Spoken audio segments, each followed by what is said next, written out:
एक बार फिर से आप सभी को जय मसीह की। प्रभु का धन्यवाद सुंदर अवसर के लिए। आइए हम अपने अध्ययन को कंटिन्यू करें। प्रकाशित वाक्य की किताब के 20वें अध्याय को हम शुरू करेंगे। प्रकाशन की पुस्तक उसका 20वां अध्याय और 1 से लेकर के 6 वचन तक हम आज इस हिस्से में कवर करने की कोशिश करेंगे।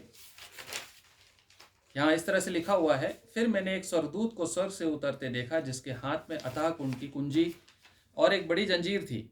उसने उस अजगर अर्थात पुराने सांप को, जो इब्लीस और शैतान है, पकड़ के 1000 वर्ष के लिए बांध दिया और उसे अथाह कुंड में डालकर बंद कर दिया और उस पर मोहर लगा दी कि वह 1000 वर्ष के पूरे होने तक जाति जाति के लोगों को फिर ना भरमाए।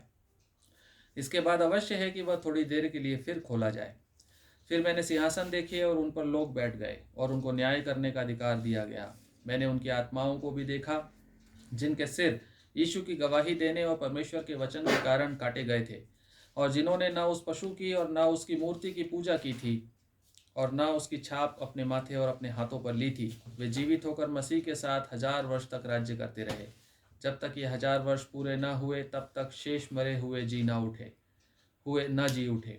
यह तो पहला पुनरुत्थान है। धन्य और पवित्र वह है जो इस पहले पुनरुत्थान का भागी है।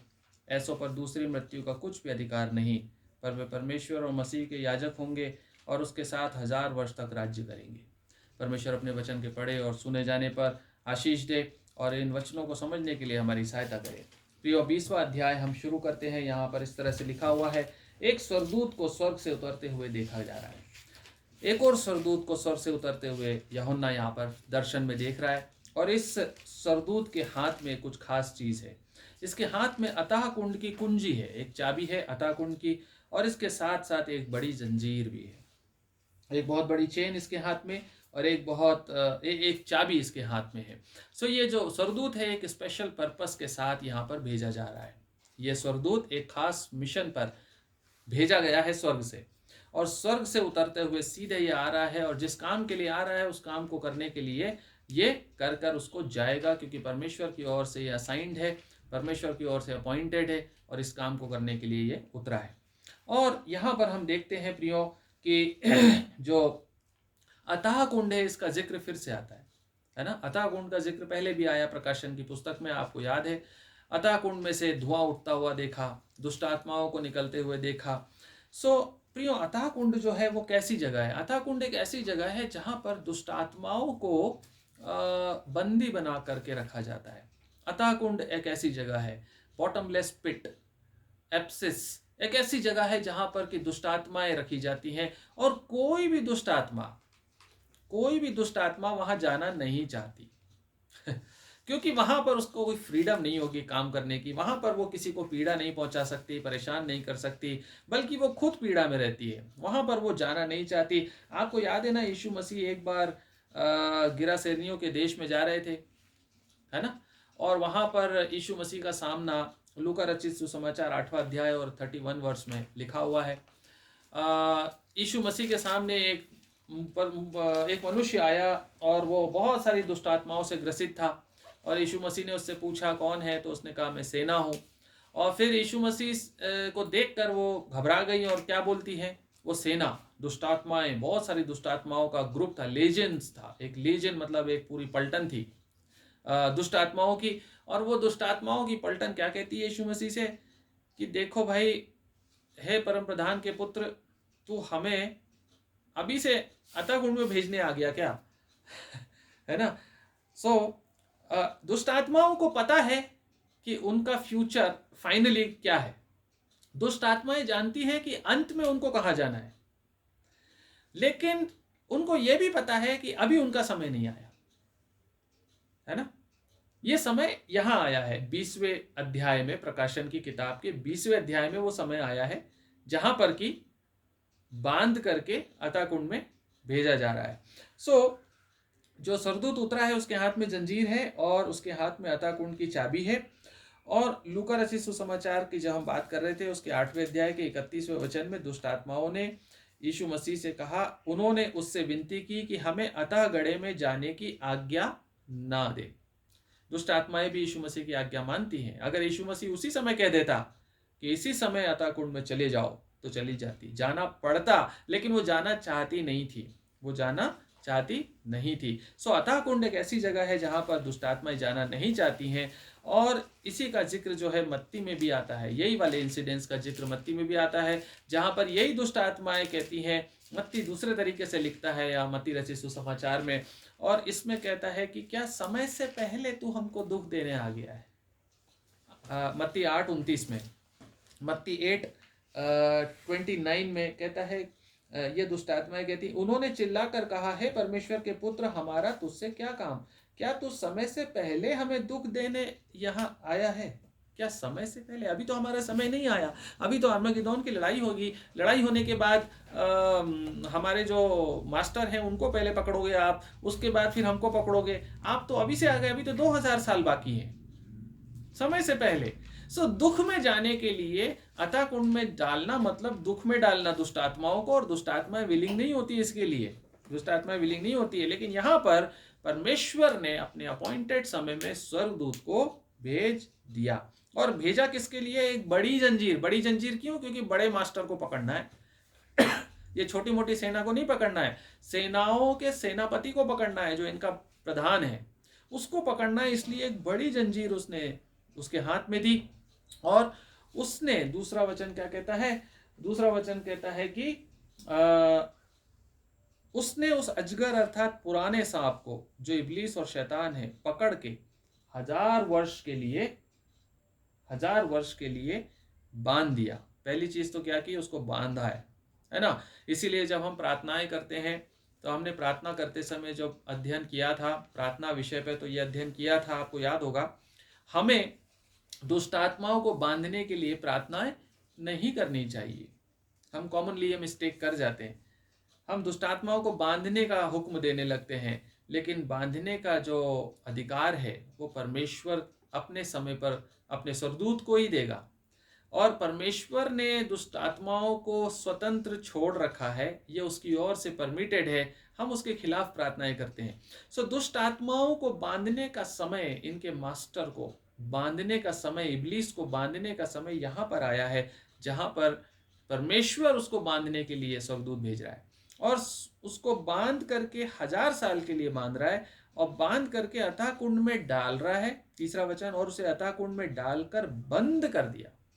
बंद कैसे कर दिया? क्योंकि इसके हाथ में चाबी भी थी, एक हाथ में चाबी, एक हाथ में जंजीर। तो पहले जंजीर से लपेटा, और उसके बाद अंदर धकेला अतः कुंड में, ढक्कन बंद किया और लॉक कर दिया, क्योंकि चाबी भी इसके पास है। सो इसने उसको बंद कर दिया और उस पर मोहर लगा दी। वाह, सील कर दिया। एक बार यीशु मसीह को जब मारा गया, उसको क्रूस पे मार दिया गया, और मारने के बाद उसको गुफा के अंदर कब्र में ढक दिया गया। कब्र में रखने के बाद रोमन सरकार ने एक मोहर लगाई थी, है ना, और रोमन सरकार ने एक पत्थर रख दिया, मोहर लगा दी थी, और सैनिकों की ड्यूटी लगा दी थी उसको बंद करके। लेकिन क्या वो उसको रोक पाए थे? नहीं रोक पाए थे। यहाँ पर परमेश्वर बंद कर रहा है, और परमेश्वर का वचन इसी प्रकाशन की किताब में हमको क्या कहता है? जिसको वो बंद करे उसको कोई खोल नहीं सकता। 1000 साल पूरे होने से 1 सेकंड पहले भी शैतान बाहर नहीं आएगा, और जिसको वो खोल दे उसको कोई बंद नहीं कर सकता। सो परमेश्वर ने उसको बंद करवाया और मोहर लगा दी है। मोहर मतलब कोई निकलेगा भी वहां से ना, बाय चांस कोई देखेगा भी उस तरफ, तो वो मोहर देख ले कि ये तो खुलने वाली है ही नहीं, इम्पॉसिबल। सो वहां पर उसको मोहर बंद कर दिया। और मोहर क्यों लगाई? इसलिए कि वह 1000 वर्ष के पूरे होने तक, 1000 साल पूरे होने तक जाति जाति के लोगों को फिर ना भरमाए। इसके बाद अवश्य है कि वह थोड़ी देर के लिए फिर खोला जाए। प्रियो, लूसीफर जो है, जिसको इब्लीस, शैतान, पुराना सांप, जिसको बंद किया जा रहा है, बड़ी बेइज्जती हो रही है उसकी। यहाँ पर हमने पहले भी इस बात पे चर्चा की थी। बेइज्जती क्या है? ये लूसीफर जो है ना, ये फरिश्तों का हेड हुआ करता था। ये स्वर्गदूतों का प्रधान हुआ करता था किसी समय में, इसकी इज्जत थी बहुत ज्यादा। और यहां पर क्या हो रहा है? एक जूनियर एंजल, एक छोटा सा फरिश्ता, अदना सा, जिसका नाम भी नहीं लिखा है, वो छोटा सा फरिश्ता इसको पकड़ के अंदर कर रहा है। इसका जूनियर कभी इसकी कमांड माना करता होगा खड़े होके सामने, कभी बोला करता होगा यस सर, आदेश, और ये आदेश देता होगा लूसीफर जाओ ये काम करो, और जाना पड़ता होगा। यही फरिश्ता आज इसी मास्टर को पकड़ के बंद कर रहा है। और ये शैतान जो है कहां से कहां गिर गया, देखा है आपने? शैतान का फॉल देख रहे हैं आप, कहां से कहां नीचे नीचे नीचे नीचे जा रहा है ये। हाँ, ये तीसरे स्वर्ग से दूसरे स्वर्ग में सबसे पहले धकेला गया। जब सबसे ऊपर परमेश्वर की वर्शिप करता था, आराधना करता था, स्तुति का क्वायर लीडर था, यशाया और उसका 14वां अध्याय, यशाया नबी की किताब का 14th वर्ष में 14th चैप्टर के 12वें वर्ष में क्या लिखा हुआ है? ये सरदूतों का प्रधान जो था ये कैसा गिर गया, कहां से गिरा है? भोर के चमकने वाले तारे, तू कैसे आकाश से गिर पड़ा है? तू जो जाति जाति को हरा देता था, तू अब कैसे काट कर भूमि पर गिरा दिया। ये आकाश से गिराया गया। ये थर्ड हेवन से सेकंड हेवन में इसका पहला फॉल था। जो फर्स्ट फॉल था शैतान का, वो तीसरे स्वर्ग से दूसरे स्वर्ग में था।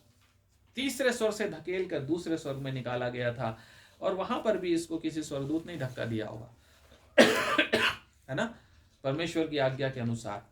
और उसके बाद फिर उसी इब्लीस को उस जगह पे भी नहीं रहने दिया गया वहां भी नहीं रहने दिया गया। सेकंड हेवन में भी ये गड़बड़ कर रहा था, वहां से भी लपेट कर खींच कर नीचे इसको जमीन पे पटका गया है ना। प्रकाशित वाक्य की किताब 12वां अध्याय, इसी प्रकाशन के 12वें अध्याय के 9वें वचन में हमने पढ़ लिया है। इसको एक बार याद दिलाने के लिए मैं पढ़ रहा हूं आपके सामने।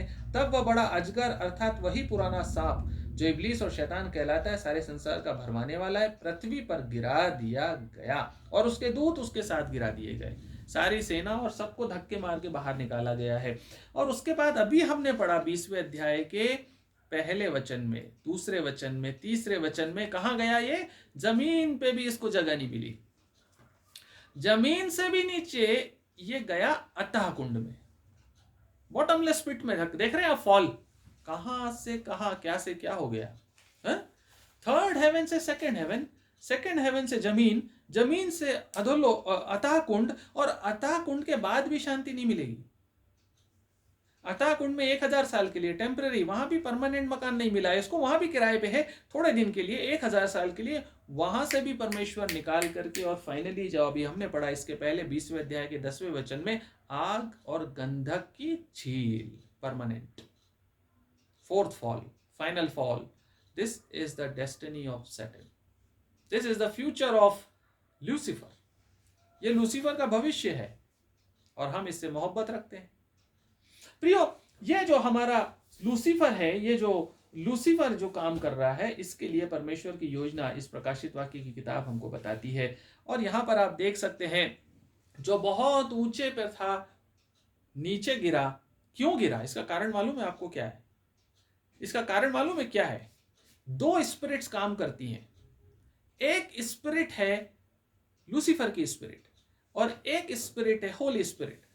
होली स्पिरिट कहती है जो बड़ा बनना चाहे वो छोटा बने, और लूसीफर की स्पिरिट कहती है जो बड़ा बनना चाहे वो बड़ा ही बने। परमेश्वर कहता है जो बड़ा बनना चाहेगा मैं उसे नीचे लाऊंगा, और जो छोटा बनना चाहे, जो छोटा बना रहेगा उसे मैं ऊंचा लाऊंगा। यीशु मसीह उसका उदाहरण है और लूसीफर दूसरा उदाहरण है। लूसीफर ने अपने आप को एग्जॉल्ट किया शुरू से, राइट फ्रॉम बिगिनिंग। जब वो क्वायर लीडर था, जब वो परमेश्वर का चीफ वर्शिपर था, उसका उद्देश्य था कि परमेश्वर के सिंहासन पर बैठे। उसका उद्देश्य था कि परमेश्वर की तुल्यता में उसका नाम गिना जाए। उसने अपने आप को एग्जॉल्ट किया, अपने आप को बोस्ट किया। घमंड और चैलेंज, रेबेलियन स्पिरिट के साथ परिपूर्ण होकर के वो बड़ा बनना चाहता था। परमेश्वर उसको देख रहे हैं कैसा फॉल कर रहा है, नीचे की तरफ कैसे ला रहा है एक एक करके। और यीशु मसीह जो ऊंचा था ऑलरेडी, जिसको कोई जरूरत ही नहीं थी किसी चीज की, वो नीचे आया, स्वर्ग की बादशाहत छोड़कर जमीन पे आया, जमीन से क्रूस पर चढ़ा, क्रूस से अधोलोक में उतरा। और बाइबल हमें बताती है कि वो पृथ्वी के नीचे से नीचे गहरे स्थानों में भी उतरा, और परमेश्वर ने उसको वहां से निकाला, पुनरुत्थान दिया, और आज कहां बैठा है? परमेश्वर के दाहिने हाथ पर बैठा है। आप फ्लो देख रहे हैं, ये स्पिरिट्स का फ्लो कैसा है, लूसीफर की स्पिरिट का क्या फ्लो है और परमेश्वर की स्पिरिट का क्या फ्लो है। क्या वर्किंग पैटर्न है, हम कौन सी स्पिरिट में आगे बढ़ना चाहते हैं, कौन सी स्पिरिट में हम बने रहना चाहते हैं। यदि हम अपने आप को बड़ा बनाएंगे तो हम शैतान के समान नरक की आग में, बॉटमलेस पिट में भेजे जाएंगे। यदि हम यीशु मसीह के समान अपने आप को छोटा बनाएंगे, दीन बनाएंगे, मुझसे सीखो मेरा बोझ हल्का, मेरा जुआ हल्का है, मुझसे सीखो नम्रता, मीकनेस, मुझसे सीखो, तो हम परमेश्वर के दाहिने हाथ बैठेंगे प्रियो। और इसको 1000 साल के लिए बांध कर बंद कर दिया गया और मोहर लगा दी। क्यों मोहर लगाई? ताकि 1000 वर्ष पूरे होने तक क्या ना करे, जाति जाति के लोगों को फिर न भरमाए। अंडरलाइन कर लीजिए, भरमाए, भरमाए, डिसेप्शन। यदि आप थोड़ा गौर से मेडिटेट करते आ रहे हैं वचनों के ऊपर, प्रकाशन की किताब के ऊपर, तो आपको ये समझ में आ गया होगा कि बेबीलोन से लेकर के जो हम पढ़ते आ रहे हैं एक बहुत बड़ा, और बल्कि बाइबिल हमें पूरे समय चिताती है। बाइबिल पूरे समय हमें चेतावनी देती है शैतान के खिलाफ। कौन सी चीज के खिलाफ? शैतान की किस क्वालिटी के खिलाफ? शैतान की धोखाधड़ी के खिलाफ, शैतान के डिसेप्शन के खिलाफ, शैतान के भरमाए जाने के खिलाफ। लेकिन शैतान खुद हमें किस चीज के लिए डराता है? शैतान हमें डराता है सताओ के खिलाफ। आप समझ रहे हैं? Persecution is not as dangerous as deception. सताव उतना खतरनाक नहीं है जितना धोखा है। और बहुत से लोग धोखे के कारण नरक में जाएंगे, धोखे में जिंदगी बिताते हुए इस दुनिया में रहे, इसलिए नरक में भेजे जाएंगे। सताव से बचने के लिए उन्होंने धोखे को चुन लिया। सताव से बचने के लिए उन्होंने क्या किया? धोखे का जीवन का चुनाव किया। लेकिन जिन्होंने धोखे का चुनाव नहीं किया, जो धोखे में नहीं आए, वो उन्होंने सताव को चुना। सताव कितने दिन का था? 10 साल, 20 साल, 25 साल, 40 साल, इस जिंदगी का, इस शरीर का। और अब जो धोखा है उसका पनिशमेंट इटर्नल है। सताव का जो दुख है, तकलीफ है, वो टेम्पररी है। सो ये एक बहुत बड़ा हथियार है। इसीलिए परमेश्वर का वचन यहाँ एम्फेसाइज कर रहा है। देखिए कितनी गहरी बात है। परमेश्वर का वचन यहाँ जोर देकर ये कह रहा है, ताकि वचन ये भी लिखा जा सकता था, लेकिन वचन है, वचन गलत नहीं हो सकता। वचन में ये लिखा होता कि ताकि वह दोबारा मेरे संतों का लहू ना बहाए, ताकि वो मेरे लोगों को सताए नहीं, इसलिए उसको बांध दिया गया 1000 साल पर। ऐसा नहीं लिखा है। ऐसा लिखा है कि दोबारा ना भरमाए जाने से बहुत से लोग नाश होंगे प्रियो। और यीशु मसीह ने ये बात कही थी, आपको याद है कि यीशु मसीह जो है वो कहता है कि उससे डरो जो तुम्हारी देह और आत्मा दोनों का नाश कर सकता है ना। लेकिन हम डरते उससे हैं जो केवल हमारी देह का नाश कर सकता है। यीशु मसीह ने कहा था कि तुम उससे डरो जो आत्मा का भी नाश करता है, उससे मत डरो जो सिर्फ देह का नाश करता है। धोखे में मत आओ, जागते रहो, वॉचफुल रहो, कुमारियों के समान, भोर के तारे के समान उसका वेलकम करने के लिए। प्रियो, बाइबल हमें कई जगह बताती है कि हमें शैतान की युक्तियों से सावधान रहना है। बेबीलोन के बारे में जब हम पढ़ रहे थे, आपको याद है क्या कहा था? उसके जो जादूगरी है, टोना, उसकी जो मैजिक स्पेल्स हैं, उसकी जो जादूगरी है वो खतरनाक है। उसके कारण बहुत सी जातियां भरमाई गई। उसके कारण बहुत से राजा, पृथ्वी के सेनापति, पृथ्वी के बहुत से प्रधान, व्यापारी, सब धोखेबाजी में तो गए काम से। और ये शैतान इसीलिए बांधा गया कि फिर से भरमाने ना पाए। और यहाँ पर एक बहुत अच्छी बात सीखने की है प्रियो, जिस पे मैं ज्यादा जोर देना चाहूंगा आज के इस अध्ययन के इस हिस्से में। 1000 वर्ष का जो बात है, ये हमारे लिए बहुत बड़ी आज के इस अध्ययन की सीख होगी। 1000 वर्ष का जो काम है, ये 1000 वर्ष का जिक्र है। ये 1000 वर्ष शैतान को जब अथाह कुंड में बांध करके डाल दिया गया, उस 1000 वर्ष में जमीन पे क्या होगा? उस 1000 वर्ष में जमीन पर उसका राज्य होगा जो घोड़े पे सवार होकर आया है। वो घुड़सवार, सफेद घोड़े का घुड़सवार इस दुनिया में हर्मगिदोन की लड़ाई करने के लिए नहीं आया, सिर्फ लड़ाई करके वापस चला जाएगा। नहीं नहीं नहीं, वो आया, आकर के वो युद्ध लड़ा, लड़ाई लड़ी। और लड़ाई कैसी लड़ी आपने देखा, उसने अपना न्याय किया। लड़ाई एक तरफा थी, उसके सामने जो थे वो टिक नहीं सकते थे, टिके नहीं। परमेश्वर ने, यीशु मसीह ने उनको बांध करके आग और गंधक की झील में डाला। जो इबलीस था, जो ट्रिनिटी, अनहोली ट्रिनिटी का जो थर्ड पार्ट था इबलीस, उसको बांध के बॉटमलेस पिट में डाल दिया, मोहर लगा दी, सील कर दिया 1000 years. Now the kingdom is ready to be set up. अभी यीशु मसीह का जो राज्य है वो स्थापित होने को रेडी है। क्यों? क्योंकि जितने उस एंटी क्राइस्ट की लीडरशिप की सेना थी समाप्त, एंटी क्राइस्ट की होली ट्रिनिटी, सॉरी शैतान की होली ट्रिनिटी समाप्त, वेनिश्ड, पृथ्वी से हटा दी गई। और अब जो बचे हुए हैं वो सब, बची हुई सृष्टि, सब कुछ किसके लिए रेडी? अब अपने नए राजा के लिए एकदम रेडी है, एक नए राज्य के लिए तैयार है।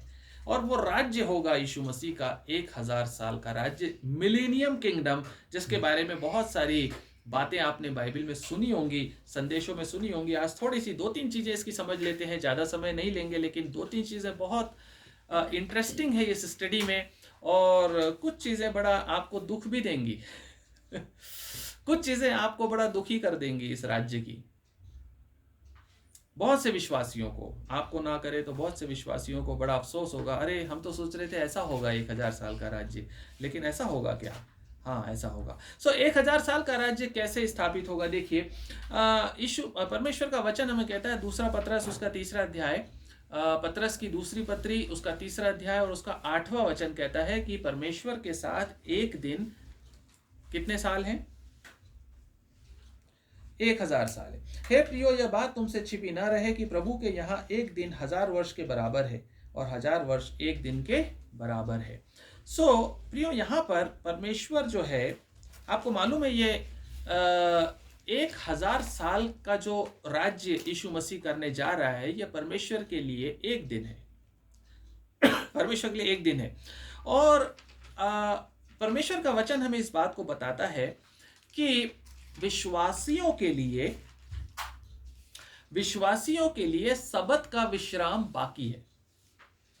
मालूम है आपको, इब्रानियों की पत्री में लिखा हुआ है, विश्वासियों के लिए सबत का विश्राम बाकी है। हम सबको ये कोशिश करनी चाहिए कि हम उस विश्राम में प्रवेश कर पाएं, उस सबत के विश्राम में हम एंटर कर पाएं। आपको मालूम है, ये जो 1000 साल का राज्य यीशु मसीह का, ये वो सबत का विश्राम है।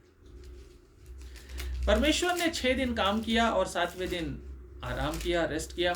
और परमेश्वर ने मनुष्य को भी जब बनाया तो उसने उसको आज्ञा दी कि 6 दिन तू काम करना, लेकिन 7वें दिन विश्राम करना। और जब से आदम इस पृथ्वी पे बनाया गया, तब से लेकर के अब तक कितने साल हो गए? 6000 साल हो गए। 6 दिन हो चुके। यीशु मसीह जब तक आया तब तक 4000 साल हो गए थे आदम को बंद करके, और उसके जाने के बाद 2000 साल हो चुके हैं। यानी कि 6 दिन, 6000 साल हमारे और 6 दिन प्रभु के कंप्लीट हो चुके हैं। यानी कि बहुत जल्दी हम सबत के विश्राम में एंटर करने जा रहे हैं। यीशु मसीह का राज्य बहुत जल्दी आने वाला है, इसीलिए हम कहते हैं जल्दी आ। उसका राज्य बहुत जल्दी एस्टैब्लिश होने वाला है। वो 1000 साल का जो राज्य होगा, वो सबत का विश्राम होगा, वो 7वां दिन होगा जिसको वो एस्टैब्लिश करेगा इस पृथ्वी पे, और हम सबको उसके साथ राज्य करने का अधिकार मिलेगा। और ये बहुत ही बढ़िया तरीके से, सुंदर तरीके से 1000 साल के इस राज्य की कुछ क्वालिटीज के बारे में यशायाह नबी की किताब बताती है। और उसका 11वां चैप्टर, यशायाह नबी की किताब, उसका 11वां चैप्टर हमको उसके 1000 साल की कुछ क्वालिटीज के बारे में बताता है। 6वें वचन से आगे 11:6 कहता है, तब भेड़िया भेड़ के बच्चे के संग रहा करेगा। आप सुन रहे हैं भेड़िया भेड़ के बच्चे के संग रहा करेगा, और चीता बकरी के बच्चे के साथ बैठा करेगा, और बछड़ा और जवान सिंह और पाला पोसा हुआ बैल तीनों इकट्ठे रहेंगे और एक छोटा लड़का उनकी अगुवाई करेगा। फिर से पढ़ू। तब भेड़िया भेड़ के बच्चे के संग्रह करेगा, चीता बकरी के बच्चे के साथ बैठा करेगा, बछड़ा और जवान सिंह और पाला पोसा बैल, ये तीनों एक साथ रहेंगे और इनको लीड करेगा एक छोटा लड़का। गाय और रीछनी मिलकर चरेंगी, गाय और रीछनी मिलकर चरेंगी और उनके बच्चे इकट्ठे बैठेंगे, और सिंह बैल के समान भूसा खाया करेगा। दूध पीता बच्चा करैत के बिल पर खेलेगा और दूध छुड़ाया हुआ लड़का नाग के बिल में हाथ डालेगा। मेरे सारे पवित्र पर्वत पर ना तो कोई दुख देगा और न हानि करेगा, क्योंकि पृथ्वी यहोवा के ज्ञान से ऐसी भर जाएगी जैसा जल समुद्र में भरा रहता है। आप कुछ समझ पा रहे हैं कि नहीं समझ पा रहे हैं? क्या समझ पा रहे हैं आप, मुझे नहीं मालूम, लेकिन समय को बचाते हुए मैं जल्दी से पॉइंट पे आ जाता हूं। यदि आप इस पोर्शन को जो हमने पढ़ा है इसका एक एक्सट्रैक्ट समझना चाहें तो यहां पर कोई भी हिंसा नहीं है, कोई भी जहर नहीं है, कोई भी फेरोशियसनेस नहीं है, कोई भी किसी को मारकाट नहीं कर रहा है, कोई किसी का खून नहीं बहा रहा है, कोई किसी को नुकसान नहीं पहुंचा रहा है। और यहां पर एक चीज बड़ी अच्छी इसको देखने की है, गाय और रीछनी मिलकर चरेंगी। तो भाई गाय तो घास खाती है, तो इसका मतलब है कि रीछनी भी घास खाएगी। और लिखता है कि जो सिंह शेर है, सिंह 7वां वचन, शेर क्या कर रहा है? बैल के समान भूसा खा रहा है। शेर, बब्बर शेर, शेर बब्बर कैसा लगेगा भूसा खाते हुए? थोड़ा सोच के देखिए। शेर जो है भूसा खा रहा है गाय के साथ, वही चरनी में जहां यीशु मसीह पैदा हुआ था वहां जाकर के वो भूसा खा रहा है, और रीछनी जो है गाय के साथ घास खा रही है। ये यीशु मसीह का राज्य है और हम भी वहां होंगे। हम विश्वास करते हैं परमेश्वर हमें उस राज्य में लेकर आएगा यदि हम योग्य ठहरे, और हम उस राज्य में होंगे तो हम भी सरप्राइज होंगे। हमें खुश होना चाहिए कि दुखी होना चाहिए? खुश होना चाहिए, खुश होना चाहिए, है ना? हमें खुश होना चाहिए। आनंद का समय होगा, उत्सव का समय होगा, खुशी होगी, कोई लड़ाई नहीं, कोई झगड़ा नहीं, कोई मारकाट नहीं। पर दुख का एक कारण होगा। क्या कारण होगा? कि वहां पर आपको खाने को नहीं मिलेगा, वो चीज खाने को नहीं मिलेगी जो यहां मिलती है। प्रियो, परमेश्वर ने मनुष्य को जब बनाया, आदम को जब बनाया, तो आदम को खाने के लिए परमेश्वर ने अदन की वाटिका में क्या दिया था? परमेश्वर ने जब आदम को अदन की वाटिका में बनाया तो उसने उसको शाकाहारी बनाया था। उत्पत्ति की किताब उसका 1 अध्याय और 29वां वचन।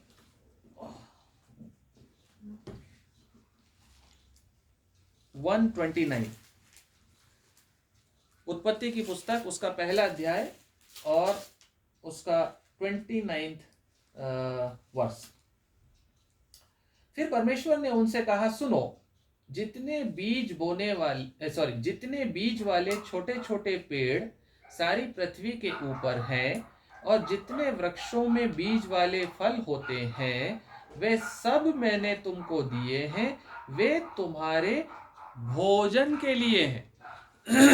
वे तुम्हारे भोजन के लिए। यह परमेश्वर की व्यवस्था है, परमेश्वर की सृष्टि है, परमेश्वर का स्ट्रक्चर है। परमेश्वर ने बनाया, आदम हवा को रखा, बोला देखो अदन की वाटे में काम करना, ये करना, ऐसे करना, गार्ड करना, सब करना, मैं सुबह शाम आकर के मिलता रहूंगा, है ना, मैं फेलोशिप करूंगा, सब करूंगा। आदम बड़ा खुश था, बड़ा अच्छा था, बड़ा प्रसन्न था, और ये परमेश्वर का राज्य था वहां भी जब तक पाप नहीं हुआ था।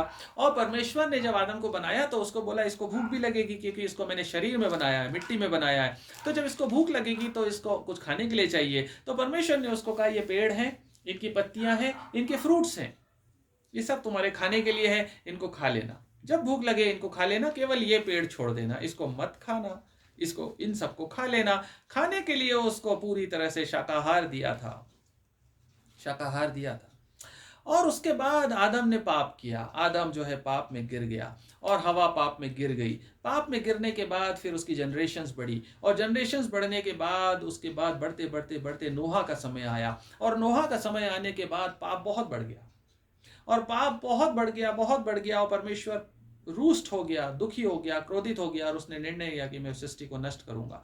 और उसने बाढ़ के द्वारा सारी सृष्टि को नष्ट किया। उसने एक भयानक बाढ़ लेकर आया, नष्ट किया, और बाढ़ जब सब कुछ नष्ट करके सब चौपट कर दिया, उसके बाद उसने नूह को बोला बाहर निकलो, और नाव से उसने उस जहाज से उसको बाहर निकाला और बाहर निकालने के बाद फिर उसने उसको आशीष दी। उत्पत्ति की किताब उसका 9th चैप्टर। नोहा और उसके बच्चों को बाहर निकाल कर परमेश्वर यहोवा ने आशीष दी और उसको कहा सारी सृष्टि में फलो फूलो और फैल जाओ। वही आशीष जो आदम और हवा को दी थी, वैसी ही आशीष नोहा और उसके परिवार को दी गई। और उसने 9वें अध्याय के पहले वचन से यदि आप देखें तो वहां लिखता है, फिर परमेश्वर ने नूह और उसके पुत्रों को आशीष दी और उनसे कहा फूलो फलो और बढ़ो, पृथ्वी भर में भर जाओ, तुम्हारा डर और भय देखिए यहां पर क्या कह रहा है परमेश्वर आशीष देते हुए, कह रहा है डर और भय पृथ्वी के सब पशुओं और आकाश के सब पक्षियों और भूमि पर के सब रेंगने वाले जंतुओं और समुद्र की सब मछलियों पर बना रहेगा। ये सब तुम्हारे वश में कर दिए जाते हैं। हेलो, सुनिएगा ध्यान से। परमेश्वर यहोवा नोहा को आशीष दे रहा है कि सारे जानवर और सारी सृष्टि सब कुछ तुम्हारे हवाले कर रहा हूं, दोबारा से स्टार्टिंग अ फ्रेश, नए सिरे से। और तीसरे वचन में वो कहता है सब चलने वाले जंतु तुम्हारा आहार होंगे। जैसा तुमको हरे हरे छोटे पेड़ दिए थे वैसा ही अब सब कुछ देता हूं। समझ रहे हैं आप? सो नोहा के समय का जो क्रिएशन था वो ओरिजिनल क्रिएशन नहीं था, वो एक रिसाइकल्ड क्रिएशन था। और परमेश्वर ने उस रिसाइकल्ड क्रिएशन को ब्लेस किया और इसलिए परमेश्वर ने ये लिबर्टी दी, ये अलाउ किया, ये परमिशन दी कि जितने भी चलने वाले जंतु हैं वो भी तुम्हारा आहार हो सकते हैं। इसलिए क्योंकि बाढ़ में सारी वनस्पति नष्ट हो चुकी थी, बाढ़ में सब प्रकार की वनस्पतियां खत्म हो चुकी थी। शायद बाइबल रिकॉर्ड नहीं करती है, लेकिन शायद ये कारण रहा होगा कि परमेश्वर ने अलाउ किया, क्योंकि परमेश्वर ने उसको सब प्रकार के जंतुओं का जोड़ा अपने साथ लाने के लिए कहा था। वनस्पतियों का जिक्र नहीं है, लेकिन जंतु जो है वो सब उसके साथ आए थे। और वनस्पतियां उगने में और नए पानी को नीचे जा करके और वनस्पतियां उग करके और उसके खाने लायक होने के लिए और इन सब चीज़ों का शायद हो सकता है परमेश्वर ने इस टाइम को परमेश्वर ने अलाउ किया कि ठीक है अभी तुम खाने के लिए इन जंतुओं का उपयोग कर सकते हो, ये जंतु तुम्हारे आहार हो सकते हैं। वहां पर आकर के आदम जो है वो नोहा के रूप में नॉन वेजिटेरियन बन गया। ओरिजिनली आदम परमेश्वर के द्वारा वेजिटेरियन था। और जो यीशु मसीह का 1000 साल का राज्य होगा वो बैक टू क्रिएशन होगा, अदन की वाटिका के समान स्ट्रक्चर होगा। और उस तरह के स्ट्रक्चर में नो मोर नॉन वेज, आपको मारने काटने की कोई परमिशन नहीं होगी। अब बताइए क्या यीशु मसीह के राज्य में खुश होंगे या प्रियो, सांप जो होंगे जहरीले नहीं होंगे। दूध छुड़ाया हुआ बच्चा सांप के बिल में हाथ डाल के सांप को निकाल लेगा। क्यों? क्योंकि सांप काटेगा ही नहीं। और छोटा बच्चा जो है वो शेर के बच्चे के साथ खेलेगा। क्यों? क्योंकि शेर के दांत तो होंगे पर काटेगा ही नहीं। नेचर चेंज हो चुका होगा, पूरी तरह से जहर खत्म हो चुका होगा। कोई भी एनिमल खूंखार जहरीला फाड़ने वाला नहीं होगा। प्यार, प्रेम और मेल जोल के साथ रहने वाले होंगे। क्यों? यह परिवर्तन कैसे आया? सिर्फ एक चीज से यह परिवर्तन आया, क्योंकि यीशु मसीह को उसकी राइटफुल प्लेस इस जमीन पे दी गई है। यीशु मसीह को उसका ड्यू इस जमीन पे जो दिया जाना चाहिए था हजारों सालों पहले, वो उसको अब मिला और उसको परमेश्वर ने ये राज्य दिया। और जब वो अपने थ्रोन पे बैठेगा 1000 साल के लिए, तो सारा नजारा, सारा मंजर चेंज हो जाएगा, सब कुछ बदल जाएगा और वो राज्य करता है। प्रियो, क्या ही दुख भरी बात है, क्या ही पैथेटिक सिचुएशन है। हम जैसे पापियों की वजह से, मेरे और आपके जैसे आदम ने जो पाप किया और आज भी हम करते हैं, उस पाप की वजह से हम ही नहीं भोग रहे हैं पीड़ा। केवल हम नहीं भोग रहे हैं, सारी सृष्टि भोग रही है। सारी सृष्टि फाड़ खाने वाली बन गई, क्योंकि पूरी धरती श्रापित हो गई हमारे पाप की वजह से। एक शेर जो है खूंखार फाड़ने वाला बन गया, एक भालू जो है वो फाड़ खाने वाला बन गया, एक सांप जो है जहरीला बन गया। हम शैतान को सांप कहते हैं, वास्तव में हमने सांप को सांप बनाया। हमारे पाप ने सांप को जहरीला बनाया। उसके जहर से मर जाता है दूसरा आदमी, उसके काटने से वो खूंखार बनता है, वो काट लेता है। क्यों? क्योंकि पाप आया है इस दुनिया में। और क्या ही दुख भरी बात है कि ये मेरे और आपके पाप की वजह से हो रहा है। और जब यीशु मसीह इस दुनिया में आएगा, पाप को हटा करके खत्म करेगा, सब कुछ बदल जाएगा। और आपको पता है ना, रोमियो उसका 8वां अध्याय और उसके 19वें वचन में क्या लिखा है? रोमियो 8 और उसका 19 वचन कहता है, क्योंकि सृष्टि बड़ी आशा भरी दृष्टि से परमेश्वर के पुत्रों के प्रकट होने की बाट जो रही है। क्यों? ये इसीलिए क्योंकि इनको नॉनवेज खाना अच्छा नहीं लगता। एक दूसरे को फाड़ना मारना ये एनिमल्स का नेचर नहीं है। ये पाप है जिसकी वजह से ये फाड़ खाने को उतारू हैं, खून बहाने को उतारू हैं, एक दूसरे को फाड़ देते हैं, काट देते हैं।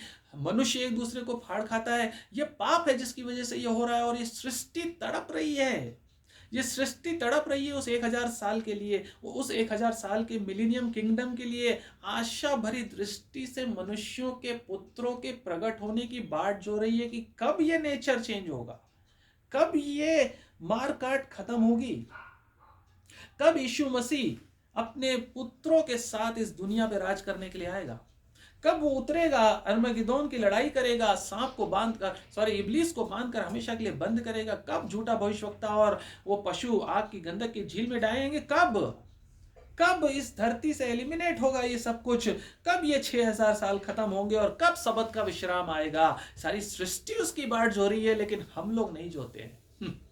हम लोग आज भी इस सृष्टि में मस्त हैं।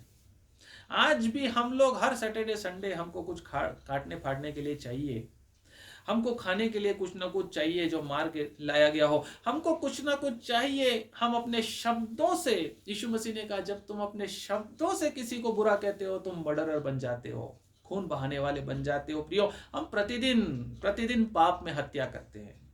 ये नेचर पाप के कारण हमारे जीवन में बस चुका और हम इस चीज से बाहर नहीं आ पाए अभी तक। और सारी सृष्टि इसका इंतजार कर रही, सारी सृष्टि इसके लिए वेट कर रही है। प्रियो, यदि हम आज भी इस सृष्टि की वस्तुओं पे मन लगाकर बैठे, यदि आज भी हमारा मन, हमारा दिल इस सृष्टि की बातों पर, जो कि पापी है, जो कि श्रापित है, इस श्रापित सृष्टि पे यदि हम मन लगाकर बैठे हैं, तो सोचने की जरूरत है। यदि आज हम किसी एग्जाम्पल के लिए बता रहा हूं आपको, खाना हमारी पर्सनल चॉइस है, कोई भी खाना बुरा या अच्छा नहीं होता। नॉन वेजिटेरियन खाना, वेजिटेरियन खाना, ये पर्सनल चॉइस है। बाइबल कभी भी रिकमेंड नहीं करती कि आप नॉन वेजिटेरियन ही होंगे तभी आप मसीही होंगे। Never never never. बल्कि पौलुस ये लिखता है कि यदि कोई विश्वास में ठोकर खाता है तो उसके लिए तुझे अपने भोजन का तरीका बदल देना चाहिए। भोजन हमारी प्रायोरिटी नहीं है। हमारी प्राथमिकताएं नॉन वेजिटेरियन खाना कभी नहीं है और ना कभी हो सकता है। लेकिन हम में से बहुत से लोगों के जीवन में ये बन चुका है, बहुत से लोगों के जीवन में ये प्रायोरिटी बन चुका है। ये हमारे लिए एक भोजन हो सकता है, पर हमारे लिए एक ट्रैप नहीं होना चाहिए। यदि हमें इसके बिना सालों जीवन बिताना पड़े या पूरा बचा हुआ जीवन इसके बिना बिताना पड़े, तो हमें खुशी से तैयार होना चाहिए। ये हमारी प्राथमिकता नहीं है प्रियो। यदि हम आज इसको नहीं छोड़ पा रहे तो उस 1000 साल के राज्य में कैसे रहेंगे? कैसे हम उस बकरी को, उस मुर्गी को या उस प्रकार के जानवरों को अपने आसपास जिंदा खेलते हुए देख पाएंगे? है ना? यदि हमारे मन में वही लालच, वही लालसाएं, यदि वही चीजें, वही पाप हमारे दिल में बसा रहेगा, हम उस 1000 साल के राज्य में कैसे जिएंगे? प्रियो, यीशु मसीह का राज्य शांति और मेल मिलाप, सुसमाचार का है, मार काट करने वाला राज्य नहीं है।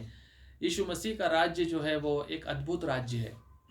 एक ऐसा राज्य जिसमें कोई शैतान नहीं, जिसमें सब प्रकार की दुष्ट आत्माओं को हटा दिया जाएगा, सब प्रकार की दुष्ट शक्तियों को बांध दिया जाएगा, अलग कर दिया जाएगा, पृथ्वी पे से उनका डेरा हटा दिया जाएगा और 1000 साल के लिए विश्वासियों का विश्राम। अभी हमने इस पोर्शन का केवल एक हिस्सा लिया है, समय खत्म हो गया इसलिए मैं आगे नहीं बढ़ रहा हूँ। पहला हिस्सा हमने लिया है पहले 6 वर्सेस का, अभी दूसरा हिस्सा बाकी है जिसमें इसी 1000 वर्ष के और कुछ गुणों को हम समझेंगे आने वाले दिनों में। परमेश्वर अपने वचन के ऊपर आशीष दे हमें और तैयार करे कि हम उस 1000 वर्ष के लिए, उस राज्य के लिए हम तैयार हो सकें, क्योंकि बहुत से हम में से होंगे जो उस 1000 वर्ष के लिए तैयार नहीं पाए जाएंगे। परमेश्वर अपने वचन पे आशीष दे, हमें बुद्धि दे, समझ दे, ज्ञान दे कि हम बुद्धिमानी के साथ जीवन बिताएं और इसमें अपने जीवन को आगे बढ़ने के लिए परमेश्वर हमारी सहायता करे और हमें उसके वचन में समझदारी के साथ जीवन बिताने के लिए परमेश्वर और उसका आत्मा हमारी सहायता करे। Praise the Lord.